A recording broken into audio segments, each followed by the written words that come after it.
Oops, wait lang. Gabay kapalaran ng horoscope reading. Pumili lamang sa mga barahan na ito. Ito bang kaliwa or sa kanan ang pipiliin mo? Okay. Alright. Kung ikaw ang napili mo ay ang kaliwa, ito daw ang pwede mong mahakot sa iyong gabay kapalaran. So dito no, nakikita kita na kay bigat-bigat na mga pinagdadaanan mo. Okay, marami kang mga suliranin na mga hinaharap na kay bigat-bigat ng pinagdadaanan mo na ginugusto mo na talagang itong matapos na, no? Na dito rin ay there's a possibility na dito ay kay bigat-bigat ng dadaanan ninyo sa buhay pag-ibig ninyo or lagi na lang ikaw na lang yung trabaho ng trabaho na dito nagmahal ka na may pagkabatugan ito or walang naitutulong ito sa'yo. Laging ikaw na lang yung nagtatrabaho sa inyong pamilya.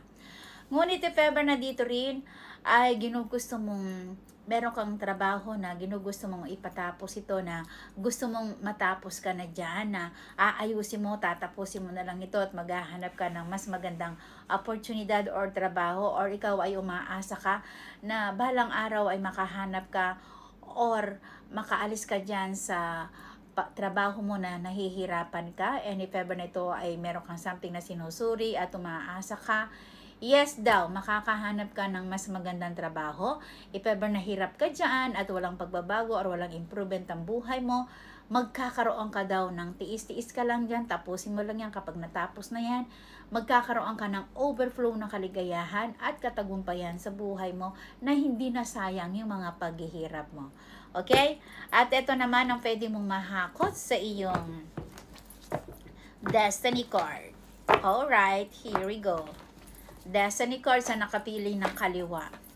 So, kaya naman daw pwede kang yumaman ka or hahawak ka ng limpak-limpak na salapi na kagaya ng sinabi ko na dito ay magkakaroon ka ng relaxation. Yung mga paghihirap mo na hindi mo ito sinayang na talagang nagtiis ka, kaya naman dito binibigyan ka ng universe na ikaw ay yayamanin pagdating ng araw. Okay, so palakpakin mo ang iyong sarili.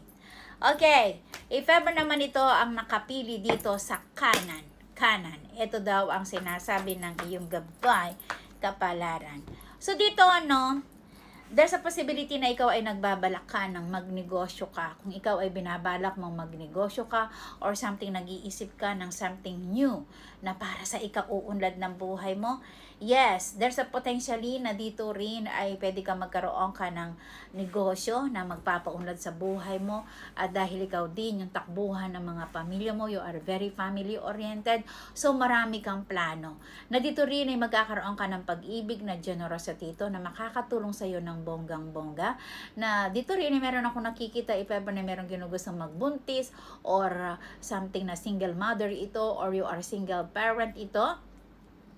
Pero ang sabi naman niya na dito daw ay more planning ka. Na dito rin ay there's a potentially na dito ay magkakaroon ka ng hopes na mabibigyan mo na masaganang buhay ang mga pamilya mo or unti-unti mo na ito meron ka something na inuumpisa na project na sinisimulan mo na to na mapapatapos mo at dito rin ay magkakaroon kayo ng pag-ibig na ito ay makakatulong sa iyo ng bonggang-bongga, hindi ikaw ang tutulong sa kanya. Yun ang tinutukoy ng iyong baraha.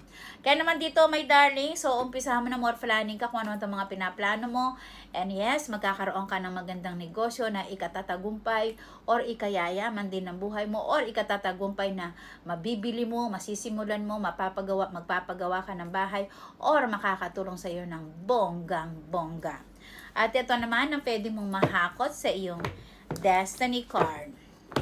Alright, okay, here we go, Destiny card for number 3. Pero dito iilan din sa inyo ay nagmahal kaso nga lang parang ito ay nabuntisan lang at iniwan.